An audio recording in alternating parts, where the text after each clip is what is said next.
coming to you live from the moon. The vast loneliness up here on the moon is awe-inspiring, and it makes you realize just what you have back there on Earth. The Earth from here is a grand oasis in the big vastness of space. Oh my God, look at that picture over there. There's the Earth coming up. Wow, that's pretty. You got a color film, Jim? Hand me a roll of color quick. Oh man, that's great. Where is it? Quick. Oh, I got it right. Oh, that's a beautiful shot.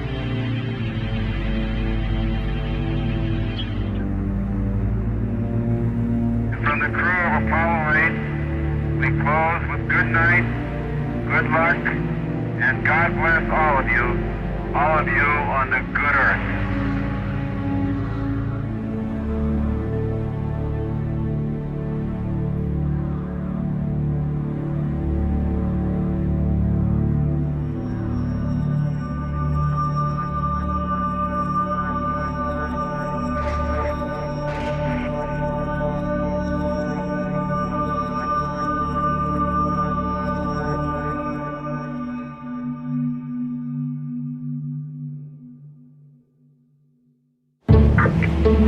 Can you hear me?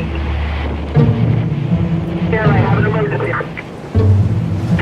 Advise you very quickly. We're doing about 5 feet of water. I have about 17 individuals on the second floor right now. We're going to need to evacuate. We need to get out of here. I'm trying to get you guys out. Goodbye. Are you alright? You okay? There is new and dramatic evidence of what's happening to our world, and tonight we'll look at the impact already being felt. The red flags about extreme weather we've all endured together all across the globe. We are literally engaged in an unprecedented experiment with the one planet that we know of that can support life. We will respond to the threat of climate change, knowing that the failure to do so would betray our children and future generations. The big question mark is the future, of course, and a new kind of normal.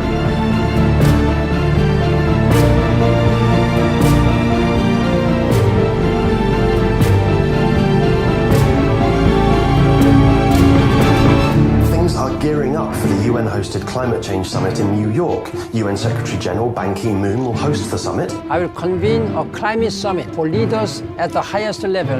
I urge political leaders of the world to prioritize their political energy on climate change. We have to get serious about bringing real commitments to the table for that summit. If things go business as usual, we will not live, we will die.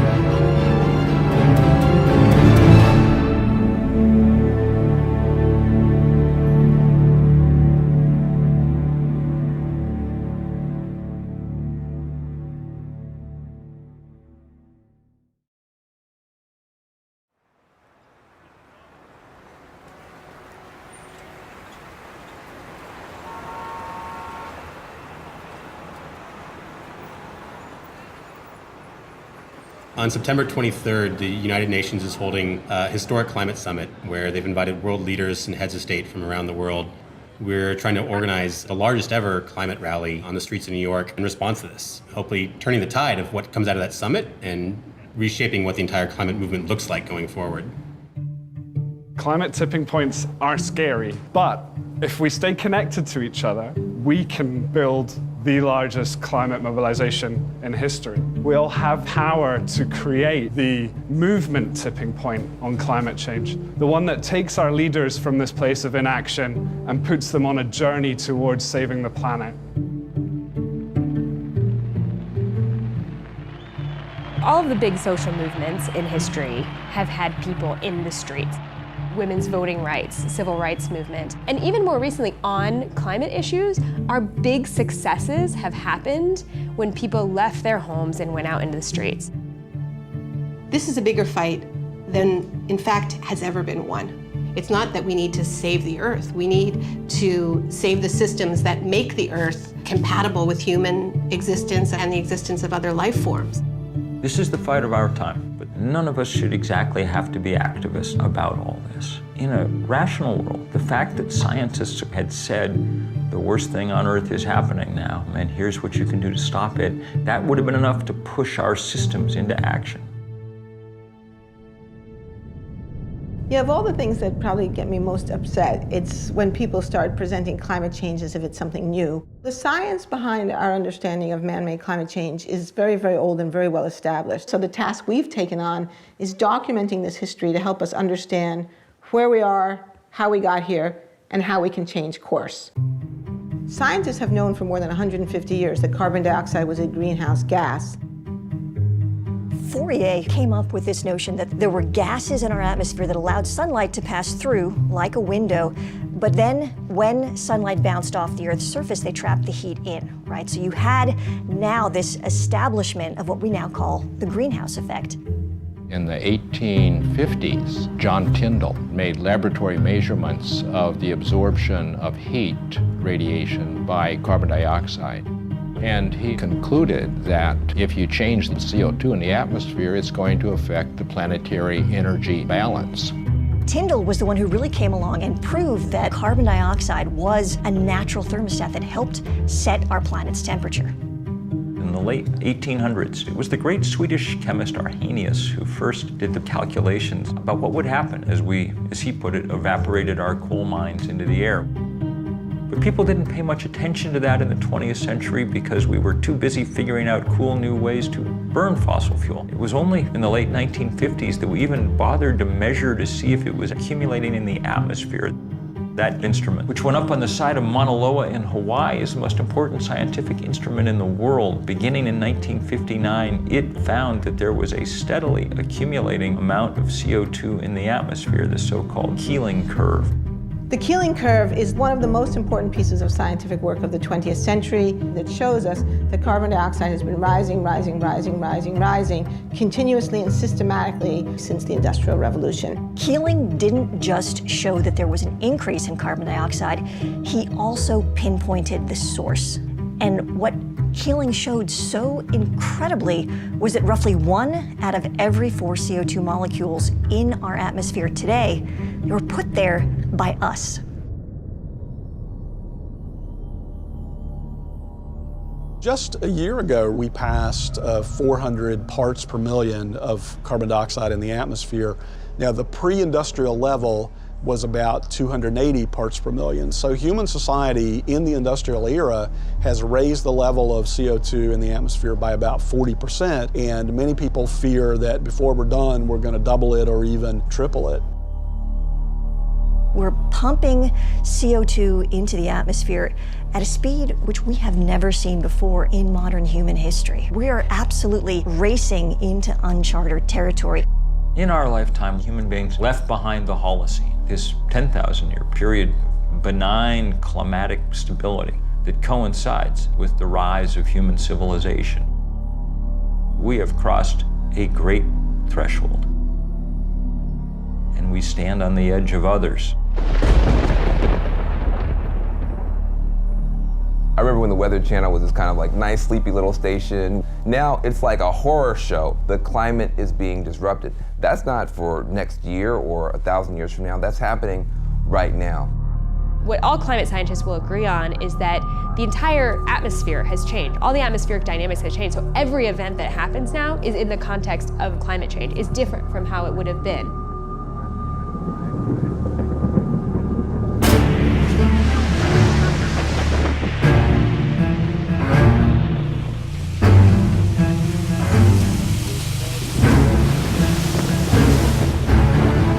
Typhoon slammed the Philippines with winds of 195 miles per hour. That's higher than the winds from Hurricane Sandy and Katrina combined. The world is mobilizing to help the Philippines, but just a trickle of food and water and medicine has reached the victims of Typhoon Haiyan. More than 1 million people were forced to flee their homes, many now trying to salvage what's left. Hundreds of thousands are thronging relief centers, desperate for life's necessities. Many residents covered their faces to mask the smell of the dead while they searched for relatives in some of the hardest hit areas. This is one of the top storms ever seen on this planet.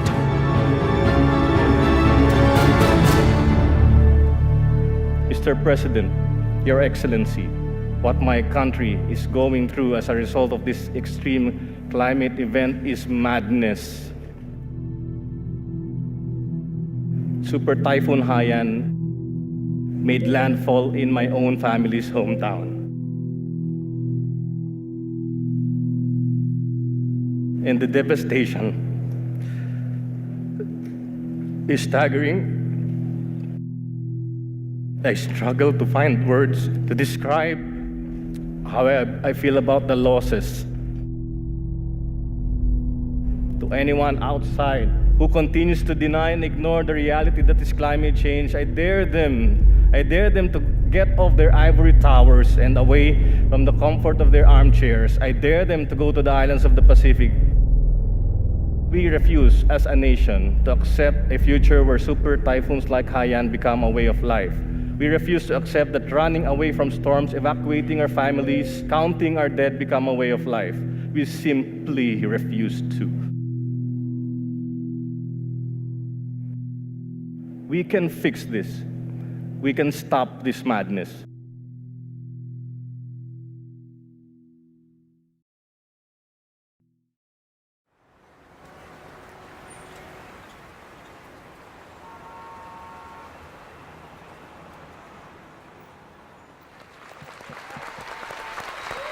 Hello, hello, hello. All right, folks, we know why we're here. We have 80 days starting tomorrow to pull off the largest climate march in history. It's really important for folks to remember that although climate change affects everyone, the impacts are not evenly distributed. And we're asking each one of these breakout groups, prioritize people of color, folks, because this is real, it's disproportionate, and it's time to bring it. They need to act on a binding global agreement to reduce greenhouse gases. We can do that and create jobs at the same time. Part of what we're doing is moving people from fossil fuels to the solutions and also presenting them with economic opportunities around the solution. The idea of who's going to be leading this march are the people in this room. This environmental issue is the singular issue of our time, of our day, that will determine how we live, where we live, and if we live. The most important tool that we have is our people power. There are already 325 groups, and that list is going to grow every single day. Whatever you're thinking about doing to help build this mobilization, rethink it and make it bigger, make it bolder. Our job is to make sure everybody hears about it, and then they'll get there. They'll get there. That's our job.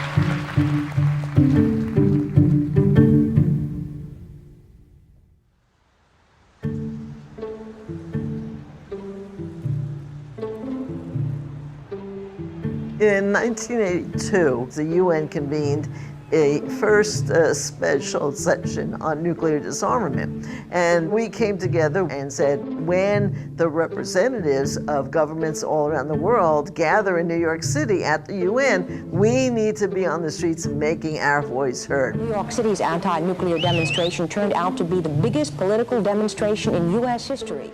It was, and still to this date, is the largest single gathering, if you will, of people in this country. I think there was one computer in the office. Everything else was by phone and this thing we called the mail. We now call it a snail mail, whatever. But there was something about that reality that we didn't have the technology that we now have that actually forced people to talk directly to each other. We have real peace with real justice. We will not go home and be quiet. We will go home and organize. One of the really interesting things about that demonstration is that some 600 local groups were formed, and many of those groups lasted for years afterwards. To me, the real power of that day was the organizing experience that led up to it, and then the organizing that came out of it.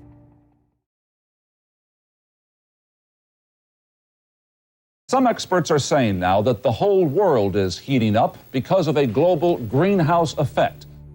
Scientists had been saying for a long time that climate change might occur, but 1988 is the year when Jim Hansen and his team at NASA say, both in the scientific peer-reviewed literature and in public, that it's actually happening. The changes in atmospheric composition that humans were making was going to have a big impact on the Earth's climate. The greenhouse effect has been detected, and it is changing our climate now.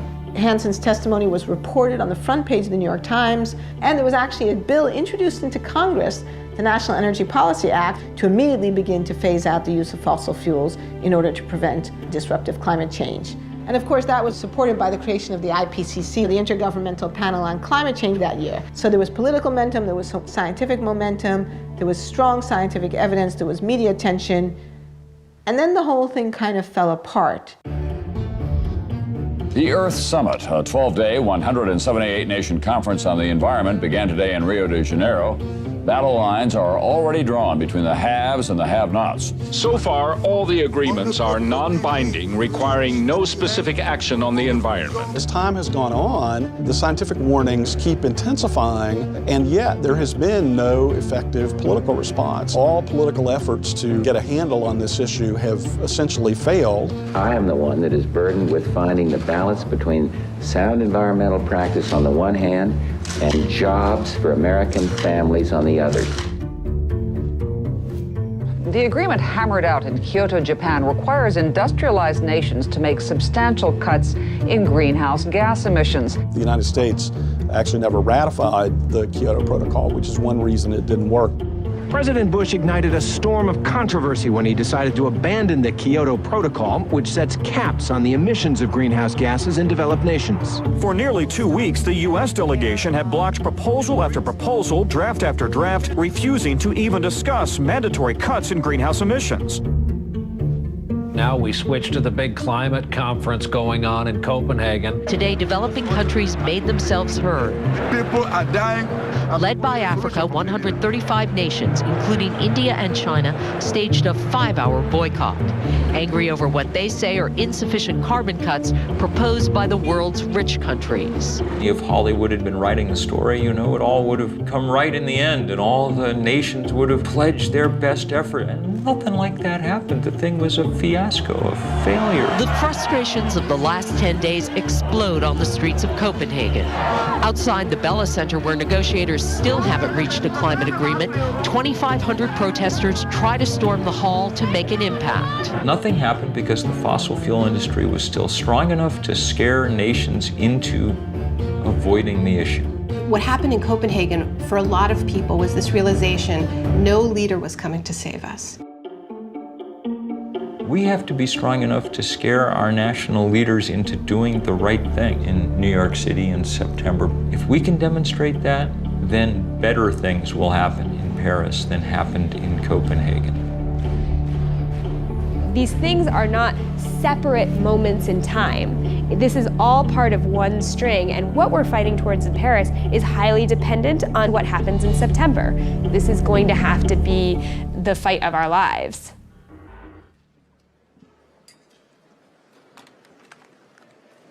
Welcome to this press conference to present the report of IPCC Working Group 3 on mitigation of climate change. If we really want to bring about a limitation of temperature increase to no more than 2 degrees Celsius, there is then the need for an unprecedented level of international cooperation.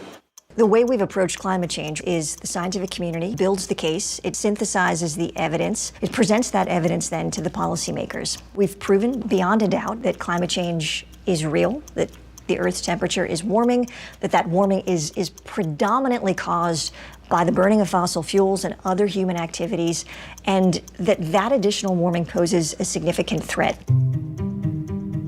What the policymaking community did was they came up with a definition of what they called dangerous human interference. In 2009, the nations of the world agreed on a target of 2 degrees centigrade or 3.6 degrees Fahrenheit of maximum warming above the pre-industrial level. That would require emissions worldwide almost entirely stopping within a matter of decades. A lot of people talk about 2 degrees being the safe level. Well, there is no safe level. 2 degrees is a round number that would be safer, but we'll still have substantial climate impacts. 1 degree is melting the Arctic and the Antarctic. We'd be crazy to find out what 2 degrees will do, but we're probably going to find out. Even if we do everything right at this point, that's about as good an outcome as we can hope for. The other thing that the IPCC did was that they tied that 2 degrees Celsius, 3.6 degrees Fahrenheit threshold to the amount of fossil fuels that we can actually burn. And they came up with this red line in the sand, which was 1 trillion tons of carbon. The problem is that we're already more than halfway there. We're approaching 600 million tons already, and at the rate things are going, we will have completely exhausted that carbon budget within 30 years. The same leaders who say they want the temperature to go up no more than 2 degrees have put forward a series of proposals that when you add them up leads to the temperature rising 6 degrees. A point past which most sane scientists think civilization on the scale that we now know it will not be possible. It's almost a kind of refusal to come to grips with reality. There's just this enormous gap between what countries say they want to do and what they're actually on track to do. People call this the emissions gap. Much of this is about mathematics. You gotta leave 80% of fossil fuel in the ground. Fossil fuel industry wants to burn all its reserves. If they do, then we get that 6 degrees. Each day of inaction, each day of business as usual puts us closer and closer on this crash course.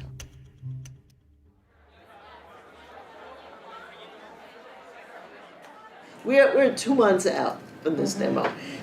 Obviously, we all know in this room a tremendous amount of work is happening every day, getting the word out, organizing people, mobilizing people.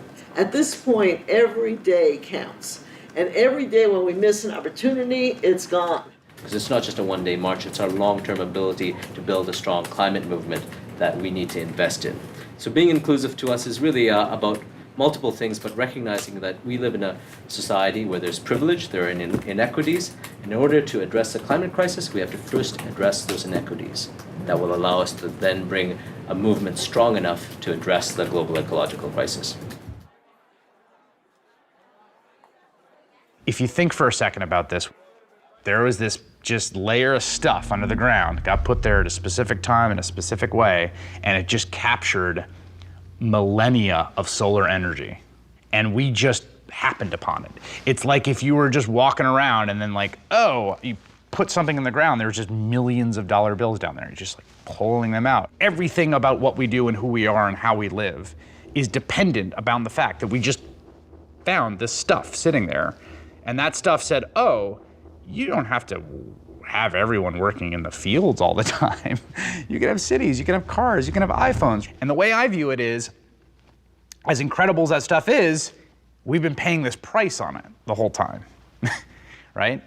And there's this clock running. The classic market failure is negative environmental externalities.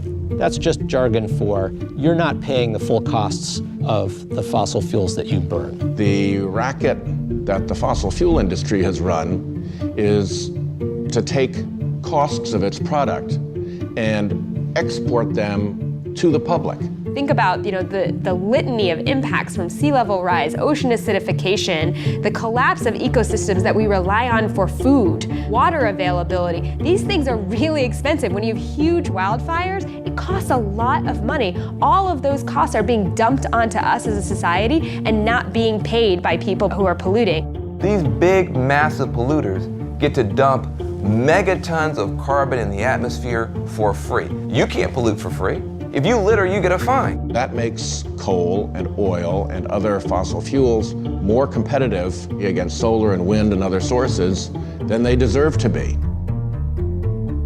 Behind the environmental problems that carbon pollution causes and behind the economic problems is a political problem that a very small group of very powerful special interests have exerted very rough control over the political establishment. We're up against the fossil fuel lobby that has complete access to the political class and the ability to bribe through legal means and blackmail through the use of attack ads and so on. Even people who oppose them have trouble opposing them too strongly because they're in some ways economically dependent on them. Right now, we have a monopoly control by big carbon polluters. They grant themselves subsidy after subsidy. Think about this.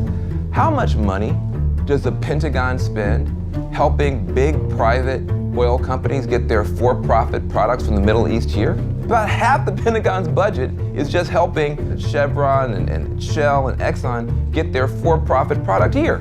What if they had to pay for that service? How much would gas cost then? Plus, they also get all kind of tax breaks and other kind of loopholes. They're in a system based on a grow or die ethic. But rather than respond to the climate crisis by scaling back, they're doubling down through fracking, through tar sands oil, through coal exports, mountaintop removal. They have become more brazen. It's a rogue industry. It's an industry whose business plan is followed to the letter will wreck the planet. Once you know that, then you know that these are now illegitimate business plans. We have to figure out how to disassociate ourselves with them. And that is beginning to happen all over the world.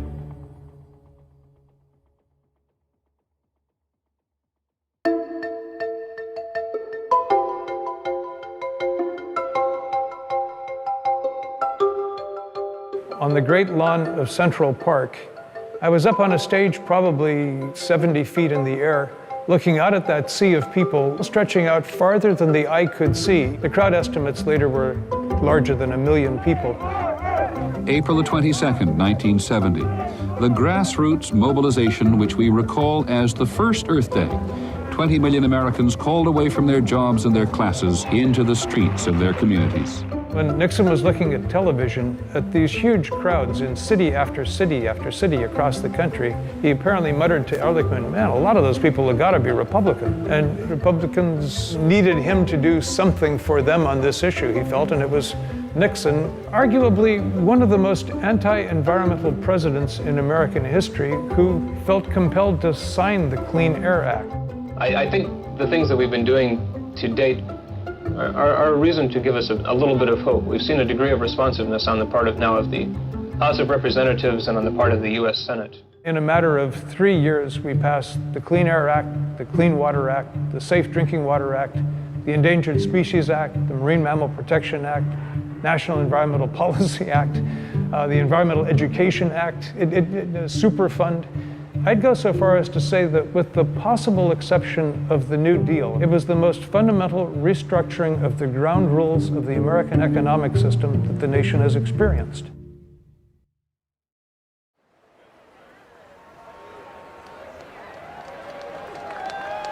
All right, folks, we are 50 days away from the largest climate march in history. Are y'all ready? Yeah! This is not just about the environment. It's about the community. It's about public health. It's about jobs. It's about justice. It was labor that got this city up and moving. Yes! Yes! And it'll be labor that continues to move this city. We are the community. Are we not the community? Yeah!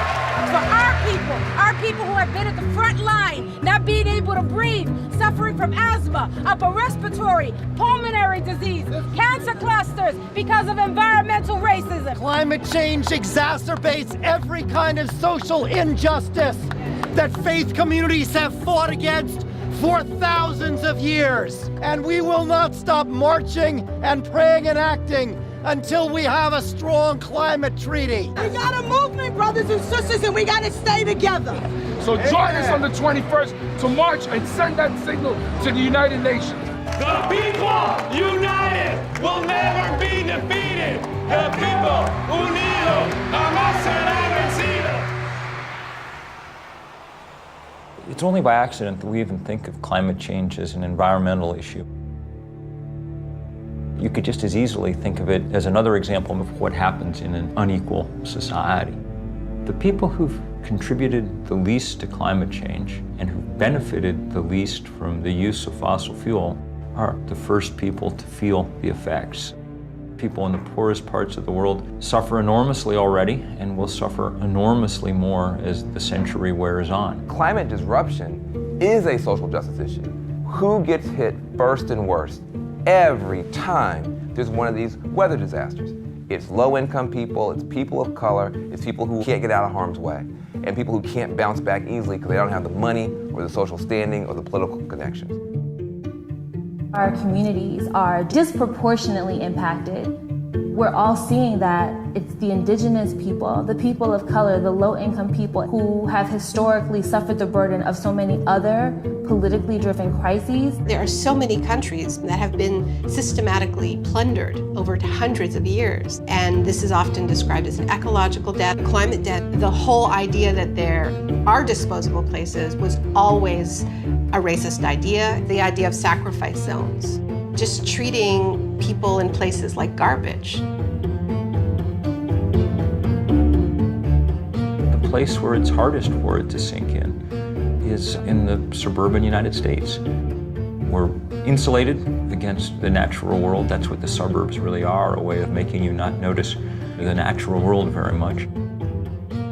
And we're insulated in those places by wealth. At least we think we are.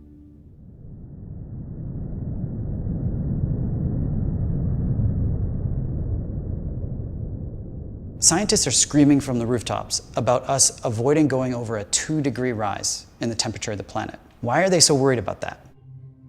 If we go over that amount of warming, there are feedback loops in our ecosystems, tipping points that climate change could spin out of control, and it happens like that.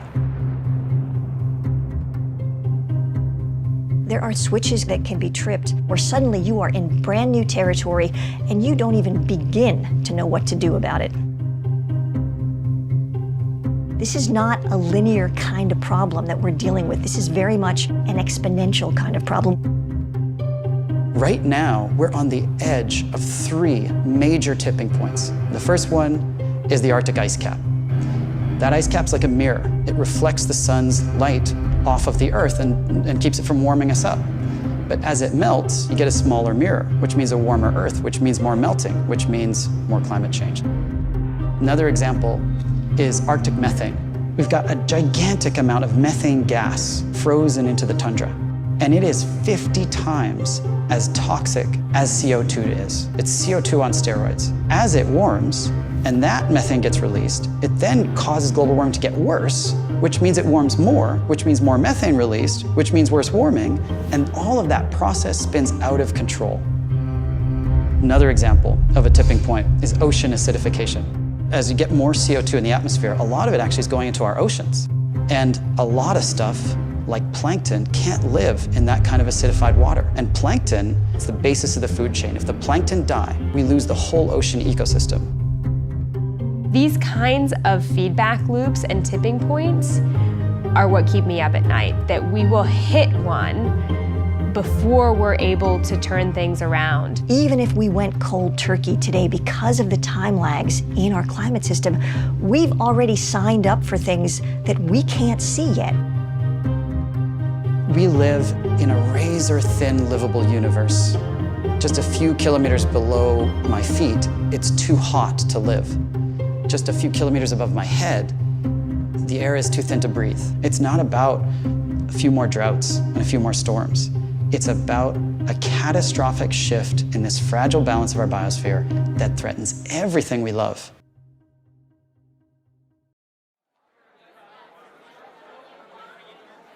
What we all need to be focused on is turnout, turnout, turnout.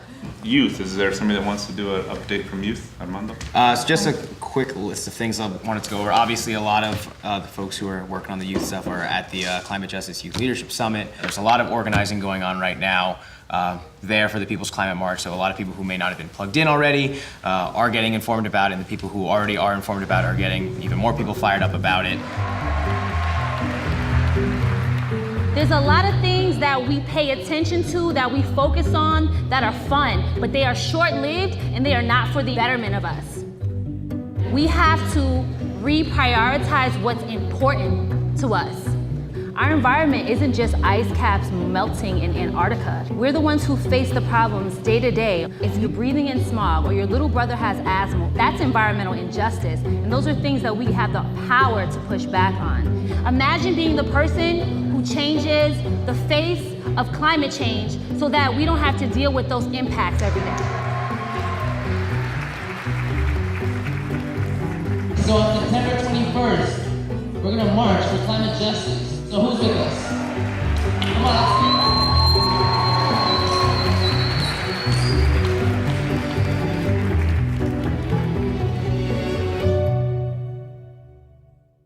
Okay, all right.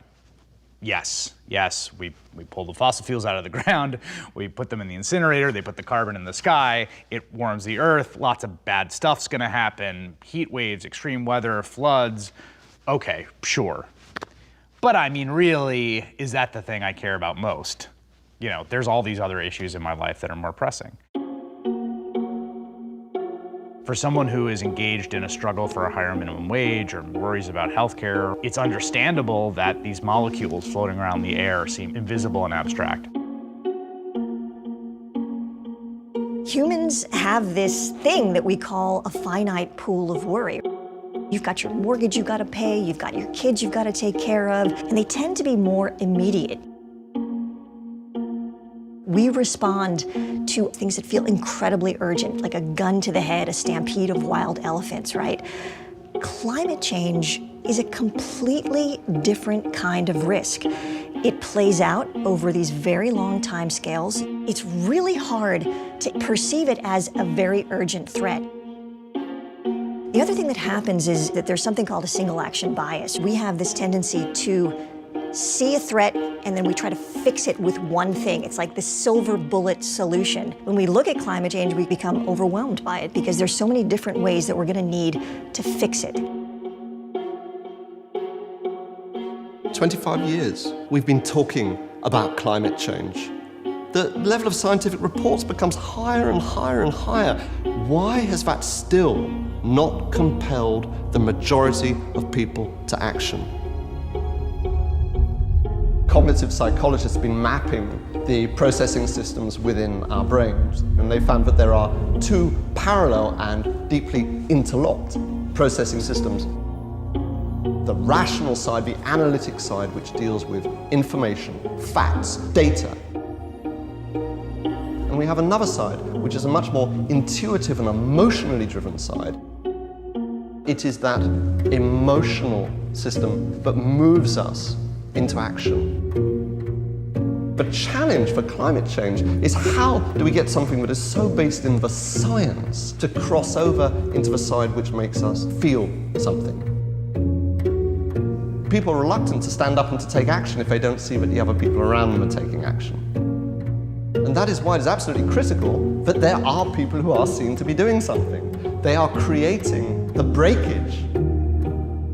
Climate change is strangely, maybe uniquely problematic because not only are we all bystanders, we're also perpetrators, actively contributing to the thing. If we recognize the problem, we become morally compelled to take action on it. There is a fundamental tipping point at which that has to happen.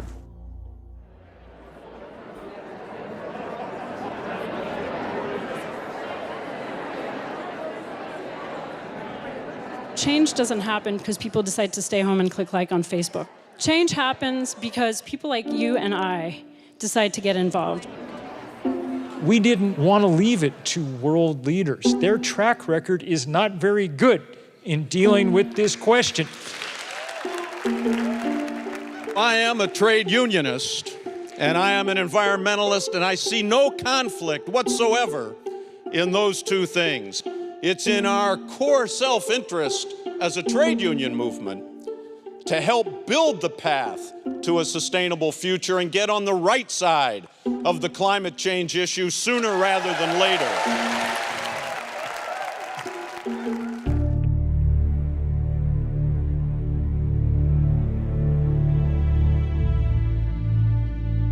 Normally it takes a long time to switch energy sources, 50, 60 years to go from wood to coal, coal to oil and gas. We lack 50, 60 years. The reason we want to get off of fossil fuels now is because we have to protect our way of life. We need a vision for what the post-carbon economy looks like. that is inspiring enough and delivers enough in terms of jobs, in terms of new opportunities, in terms of better health. It has to be exciting. There are many more jobs available to people who are going to be building wind turbines, retrofitting houses so they waste less energy. Solar panels have to be installed by a person. That person has to go to your home. There's no way to outsource putting that solar panel onto a roof. A 100% renewable economy is within our grasp. It's economically and technologically possible. It's not something that we need to keep researching, because it's always off in the distance. No, it's here. It's a question of political will. If you look at the renewable revolution that's happened in Germany, it wasn't about leaving the renewable sector to the market. It was about creating different incentives. And there was an explosion of innovation and creativity. Germany is now the #1 solar country in the world, even though they have the same amount of solar incidents as Alaska. Can we do it? Can we take the power that has been highly centralized and highly focused and controlled by very few hands, and it is not an accident that very few hands controlling power in the sense of electricity leads to very few hands controlling power in the sense of political power. We are going to try a global experiment that is going to be the most difficult thing human beings have ever done, which is to rip those two apart, which means we are democratizing power in both senses of the word. The real question is, are we gonna scrape the bottom of the barrel for the last polycarbons on Earth to burn them too? Or can we actually show some restraint, which we ask our children to do?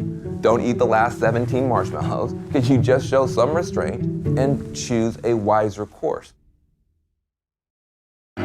A Canadian company called TransCanada wants to build the Keystone XL pipeline. The $13 billion system would carry crude oil from the so-called tar sands region in Alberta to Houston, Texas for refining. The Keystone XL pipeline has become a huge focus of controversy. The tar sands oil is particularly dirty, it's particularly carbon intensive. An estimated 2,000 environmental activists from across the continent plan to gather in Washington, D.C. to launch a 2-week protest. It has become a symbol to both sides in this debate, where the people who want further development of fossil fuels see getting Keystone through as core to their strategy, and on the other side, the climate activists see it as a symbolic fight that they have to win. I'm here as a Nebraska citizen and landowner. I am on the advisory board of the Center for Health and the Global Environment at Harvard Medical School. I'm an evangelical Christian. I'm a proud member of the Transport Workers Union of America.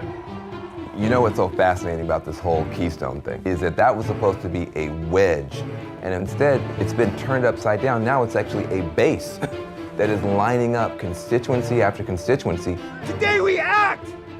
Today we send a message to them and everybody else. We are taking back our futures! Something extraordinary and unexpected has backfired out of the ambition of the fossil fuel companies. They've built a movement by mistake. If you are going to be risking arrest, you're going to be lining up over here. One of the tools that came into play was peaceful civil disobedience to show the moral urgency of these problems, that this was the crisis of our time.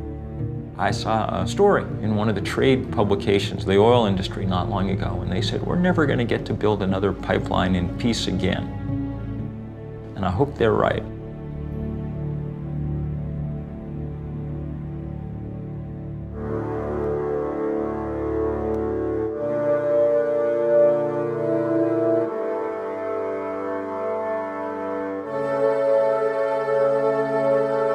As scientists, we study this out of this fascination and kind of awe of this whole system that we call home. We are on this planet that is so perfectly built to sustain life. We got so lucky.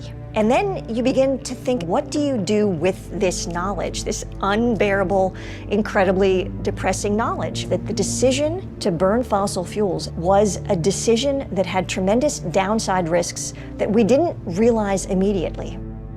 When I read a climate science article that talks about mid-century projections, what I read is what's going to happen when my kid is 40. That's what I see on the page. And for me, it is absolutely my responsibility then to do whatever it takes to protect my child. Alice Walker says that resistance is the secret of joy. And I don't know if it's the secret of joy, but I know it is definitely the secret of staving off depression. The reality we're facing is very grave. So how do you not get depressed about it? Well, one way you don't get depressed is by work. Things change for lots of different reasons. There's all kinds of dynamics, but one central element is people being in the streets. All of us must stand up together and say no more. We live in a culture that doesn't tell us our own history, doesn't tell us the history of social movement wins. And the times in our past when masses of people have taken the wheel of history and turned it. It was only 1% of Americans that ever took part in a civil rights demonstration, but they were able to change our society enough to stand up to those powers that be. I think this march will go down as one of the greatest, if not the greatest, demonstrations for freedom and human dignity ever held in the United States. Martin Luther King always said that the victories that had been won so far were the ones that were cheapest to the status quo. Giving legal rights and giving voting rights doesn't cost the system nearly as much as providing good jobs and good infrastructure and good schools. We as a people will get to the promised land. Big victories have been won before, but nothing on the scale of the economic challenge that really responding to the climate crisis represents. We have a responsibility to rise to our historical moment. We are going around the world to say the time has come. If we're going to have a movement worthy of the name, solidarity among all these different causes needs to be the foremost principle. It's this broad and powerful spectrum of allies that has the political weight to move the dial on this. There's a tipping point coming where the online movements are going to move offline. If we can just push this to a point where there is a social tipping point, we really can move forward on this issue. We will not be stopped. Take action right now. This is the issue I will vote on. This is the issue I will give money on. This is the issue that I will scream at the top of my lungs into a bullhorn over. That is what moves politics.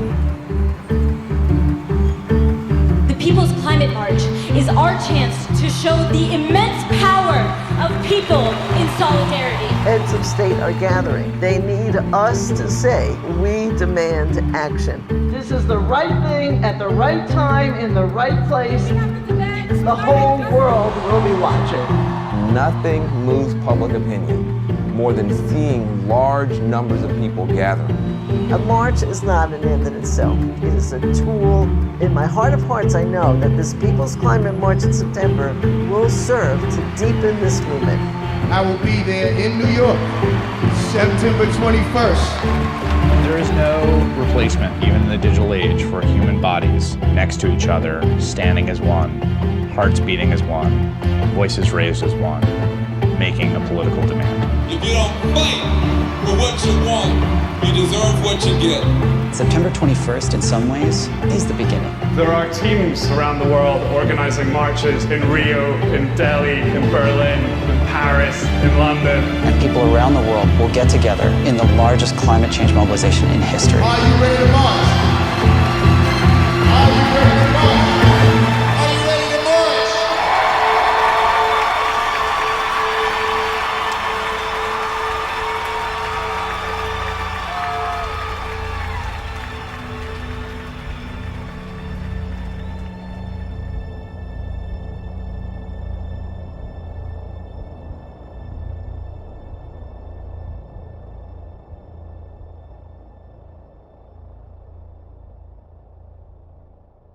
You can't undo the day after something like that happens.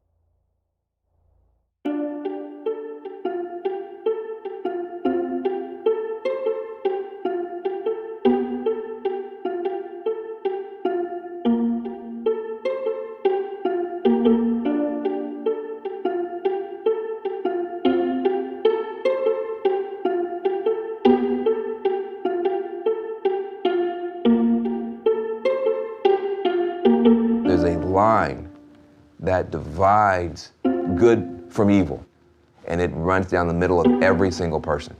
When we prevail, it won't just be because we beat the worst instincts of other people. It'll be because we overcame the worst instincts and the worst fears even within ourselves.